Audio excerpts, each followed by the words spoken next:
साथियों नमस्कार। स्वार्थ की आग में जलता हिमालय। उत्तराखंड के जंगलों में इस दिन आग की लपटों को आए दिन देखा जा सकता है। हर वर्ष गर्मी आते ही उत्तराखंड के जंगल आग से झुलसने लगते हैं। इसे अक्सर हम प्राकृतिक कारण मानकर नज़रअंदाज कर देते हैं, लेकिन वास्तविकता इससे कहीं अधिक गंभीर है, क्योंकि इन घटनाओं के पीछे मौसम नहीं बल्कि मानव का निजी स्वार्थ निहित है। जंगलों में आग लगना एक पर्यावरणीय समस्या नहीं, अपितु समाज की संवेदनहीनता का प्रतीक बन गई है। कई बार देखा जाता है कि निजी हितों के लिए जानबूझकर जंगलों में आग लगा दी जाती है। कहीं पशुओं के लिए नई घास उगाने की लालसा, तो कहीं अवैध लकड़ी के कटानों को छिपाने के लिए आग का सहारा लिया जाता है। कई मसलों पर तो ज़मीन पर कब्जा करने हेतु जंगलों को आग के हवाले कर दिया जाता है। यह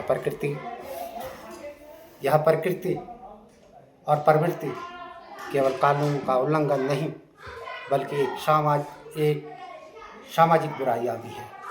हिमालय के नाजुक पारिस्थितिकी तंत्र पर इसका सीधा प्रभाव पड़ता है।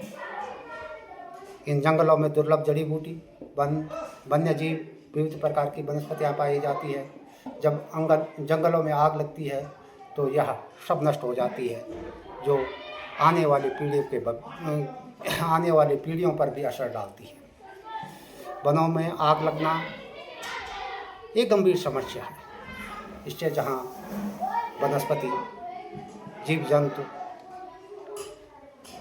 पर संकट आता है, वहीं हिमालय के नाजुक पारिस्थितिकी पर यह सीधा हमला है।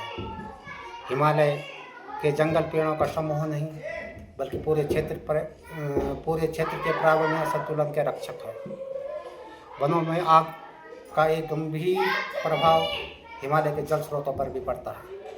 हिमालय को नदियों की जननी कहा जाता है। यहाँ से निकलने वाली नदी लाखों लोगों का भरण पोषण करते हैं, लेकिन जंगल में आग लगने के कारण जहाँ हिमालय पर इसका दुष्प्रभाव पड़ता है, वहाँ मिट्टी अपनी नमी खो देती है और वर्षा काल में पानी का जल सीधा बहता है, जिससे भूस्खलन, बादल फटना इत्यादि की घटना बहुत ज़्यादा बढ़ जाती है। साथियों, जंगलों की आग से मिट्टी का कटाव बहुत तेज़ी से होता है और सड़कें इत्यादि को बहुत नुकसान पहुंचता है। सबसे चिंताजनक विषय यह है कि हर वर्ष जंगल जलते हैं, लेकिन इसके पीछे जिम्मेदार लोगों की पहचान कभी नहीं हो पाती है।